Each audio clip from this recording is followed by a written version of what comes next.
আসসালামু আলাইকুম ও নমস্কাৰ। সকলো কেনে আছে?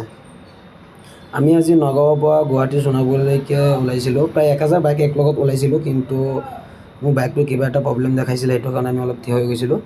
তাৰপিছত বাইকটো অলপ জিৰণি দিছোঁ, বাইকটো এতিয়া ঠিক হৈছে। আকৌ মই এতিয়া লাহে লাহে গৈ আছোঁ। সিহঁত আমাৰ আগত গুচি গ'ল। প্ৰায় 1000 বাইক ওলাইছিলোঁ নগাঁৱৰ পৰা গুৱাহাটী সোণাপুৰলৈকে। ওলাইছোঁ যে আমাৰ ন্যায় লাগে জুবিনদাৰ মৰিছে বহুত দিন হ'ল, এতিয়ালৈকে আমি ন্যায় পোৱা নাই। আমাৰ ন্যায় লাগে জুবিনদাৰ, সেইটো কাৰণে আমি ওলাইছিলোঁ। আপোনালোকে যিমান পাৰে সিমানে ফেচবুকত আপোনালোকে হেছটেগ লগাব।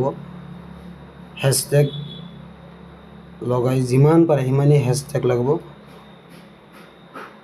জাষ্টিছ ফৰ জুবিনদা, যিমান পাৰে সিমানেই হেছটেগ লগাব, আপলোড কৰিব আপোনালোকে, আৰু যিমান পাৰে সিমান ভিডিঅ'টো শ্বেয়াৰ কৰিব।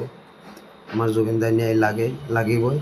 জুবিনদা আমাৰ মাজত অমৰ হৈ থাকিবই লাগিব, ন্যায় লাগিবই।